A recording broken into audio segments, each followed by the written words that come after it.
सहनाववतु सहनौ भुनक्तु सह वीर्यं करवावहै तेजस्विनावधीतमस्तु मा विद्विषावहै। ओम शांति शांति शांति। शास्त्रज्ञोपि स्वातंत्र्येण ब्रह्म ज्ञानान्वेषणम न कुर्यात्। भगवान भाष्यकार महाराज कहते हैं, शास्त्र की ज्ञाता को भी स्वतंत्रता से ब्रह्म ज्ञान के विषय में अन्वेषण नहीं करना चाहिए। मनुष्य अपने जीवन में सुख की प्राप्ति के लिए प्रयत्न करता है। पुरुषार्थ, धर्म, अर्थ, काम और मोक्ष 4 कहते हैं, परंतु मनुष्य जो प्राप्त करना चाहता है, जिसके लिए निरंतर प्रयत्नरत रहता है, वह पुरुषार्थ सुख अथवा आनंद ही है। यही एक पुरुषार्थ है जिसकी प्राप्ति के लिए वह निरंतर प्रयत्न करता है। यह आनंद, शास्त्र कहते हैं, आनंद ब्रह्म का नाम है। प्रत्येक ब्रह्म जो मेरा स्वरूप है और ब्रह्म है, वही एक आनंद है। क्योंकि चेतन आनंद हमें चाहिए है, जड़ नहीं, जिसके हमें स्फुरण हो, जिसका भान हो, अनुभव हो, हमें पहचान हो कि हम आनंद की अनुभूति कर रहे हैं। यह चेतन आनंद प्रत्येक ब्रह्म का स्वरूप है। और हमें जो चाहिए वह नित्य आनंद है।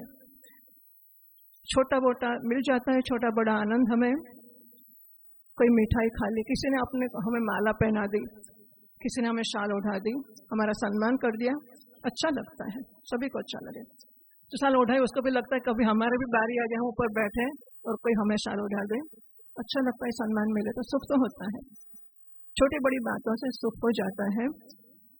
दोबारा हम मांगते हैं कि दोबारा कब बारी आएगी, कब सुख मिलेगा। यह सुख जो मिलता है वह आता है, पहले नहीं था और आया। जो आया वो चला जाएगा। तो दोबारा हम इसलिए प्राप्ति की इच्छा करते हैं कि वह नित्य नहीं रहता। हम जानते नहीं हैं कि हमें क्या चाहिए है। जन्म से लेकर मनुष्य प्रयत्न, बच्चा भी यही प्रयत्न करता है कि सुख मिले। जो मिलता है उसे फेंक देता है, दूसरा मिले। हम प्रयत्न करते हैं हमें गाड़ी मिले, घोड़ा मिले, बंगला मिले, सभी सुख सामग्री मिले। किसी की साड़ी देखे हम बोले कि बहुत सुंदर है, मुझे लानी है। कोई बर्तन, कोई भी चीज देखे हमें वह लाना है, ले आते हैं, घर भर देते हैं। कम नसीबी से ये होता है कि चीजें आती हैं, सुख बाहर रह जाता है।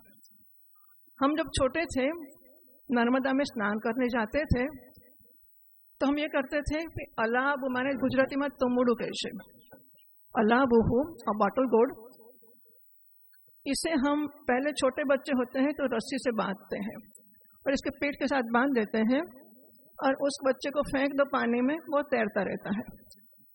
धीमे धीमे सीख जाता है तैरना।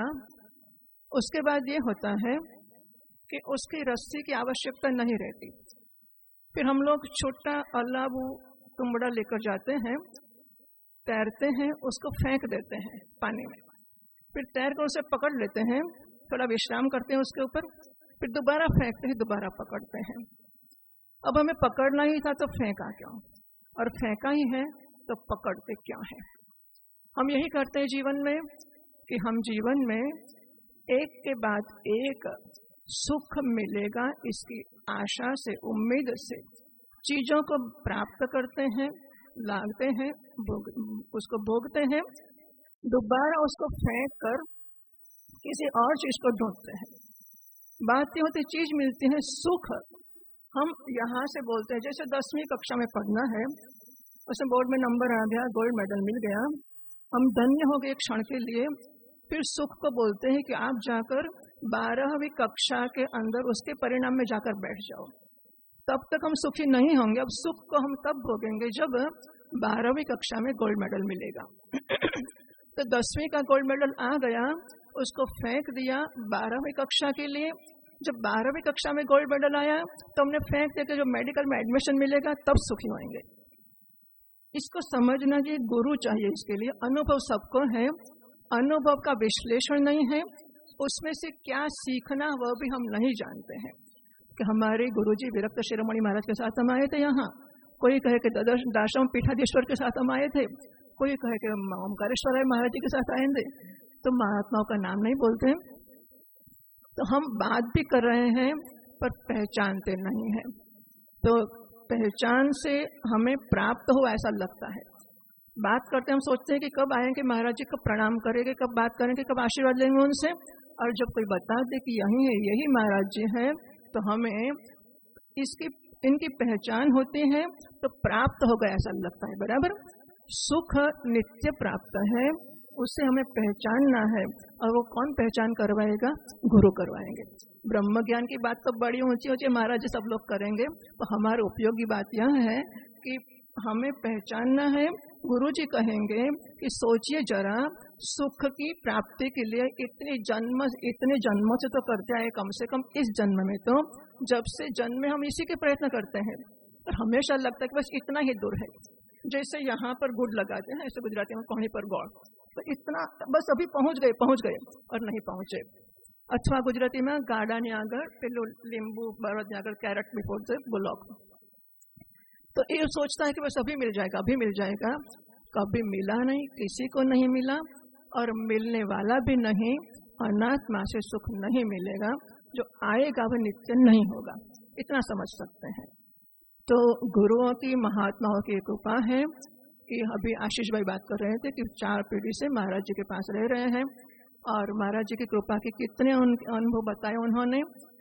ये गुरुओं की कृपा से होता है। आजकल तो नहीं रहा, गुरु का संपर्क नहीं रहा। शहर में कोई लोग भिक्षा के लिए नहीं बुलाते, कुछ नहीं, परिवारों को पता ही नहीं कि महात्मा कुछ होते हैं।